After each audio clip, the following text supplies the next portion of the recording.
good day. Today we're diving into one of the most intense, heart-wrenching, and philosophically fascinating forms of storytelling, tragedy. Not just any tragedy though, we're talking about the Aristotelian vision of tragedy, which has defined this art form for centuries. And what better example than Shakespearean timeless love story Romeo and Juliet to help us explore it. So first, let's introduce the man who laid down the rules for what makes a tragedy. Aristotle. Aristotle was a philosopher in ancient Greece, one of the greatest thinkers of his time. His works have influenced everything from science to politics to, yes, theater. In his work Poetics, Aristotle didn't just describe tragedy, he dissected it, giving us a formula that storytellers have followed for centuries. And if there's one thing he believed, it's that a true tragedy doesn't just tell sad story, it transforms you.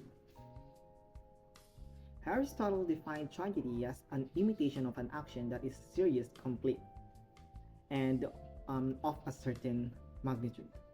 Now that might sound abstract, but think about Romeo and Juliet. It's an intense story about young love, family feuds, and fate that ends in heartbreaking loss.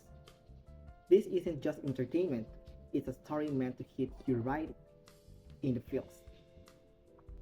Let's start with the concept of mimesis, or imitation. For Aristotle, a tragedy should be an imitation of life, but not just any life.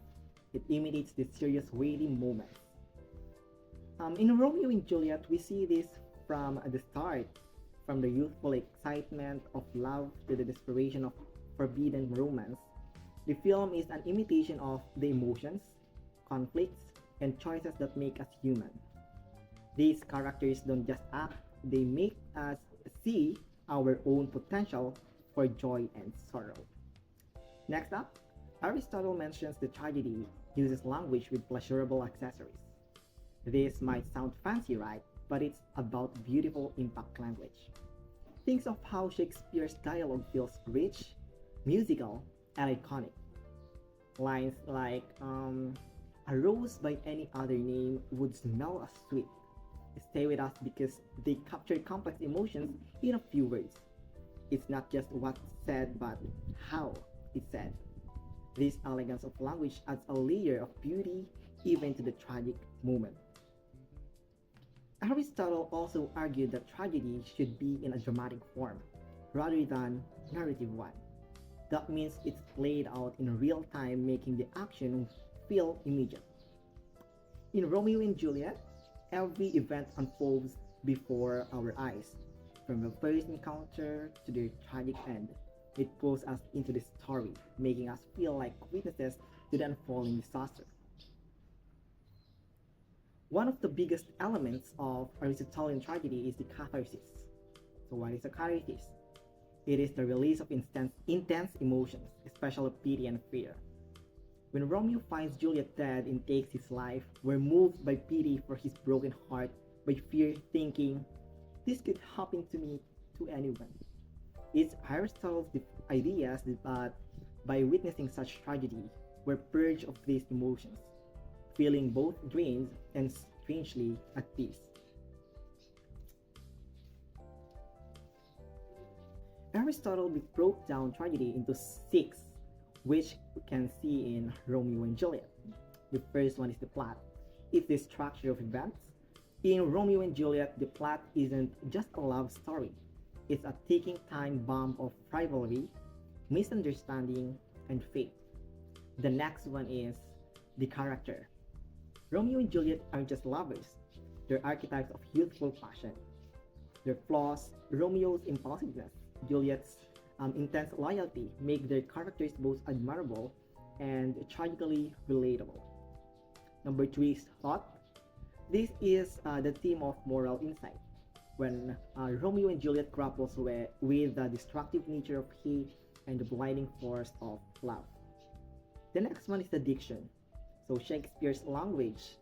The verse elevate every scene, painting pictures of Verona and expressing love, hate, and despair with unmatched beauty. The next one is the song or the melody. While there isn't a chorus in the film, the soundtrack gives an emotional backdrop, adding layers to the scene's mood. So, the haunting melody in the ending scenes amplifies the heartbeat. So, the last one is the spectacle. It is the visual elements.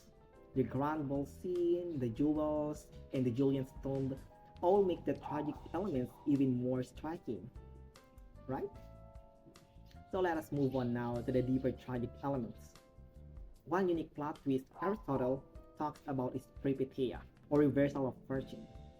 In Romeo and Juliet, we see this when Romeo hears false news of Juliet's death. His life goes from hopeful to despairing in an instant.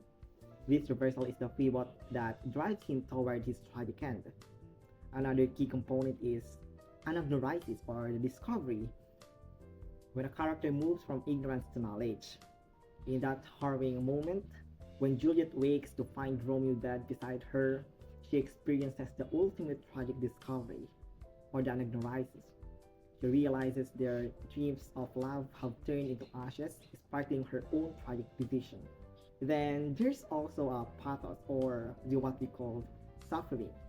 So in Romeo and Juliet, they endures because it's a story of extreme emotional and physical pain, the sacrifices, the separation, and finally the physical suffering of their deaths. This suffering for Aristotle is essential to make the tragedy impactful and memorable. So finally, let's talk about the tragic hero and hamartia, or fatal flaw. Romeo fits the mold perfectly. He's noble and relatable, but his impulsiveness, whether in love, in vengeance, or in despair, is undoing. This flaw drives the plot forward, leading to each of the tragic twists we've seen. If he could only take a step back, things might have been different. But that's the beauty of tragedy, right? It's inevitable. Aristotle showed us that tragedy isn't just about sadness, it's about confronting the deepest aspects of the human condition. In Romeo and Juliet, we see the beauty and pain of love, the folly of fate, and the tragic consequence of the human flaws. And through it all, we feel the catharsis Aristotle spoke of. So next time you watch tragedy, remember, it's not just a sad story, it's a mirror to our hearts. Thank you for listening and have a good day ahead.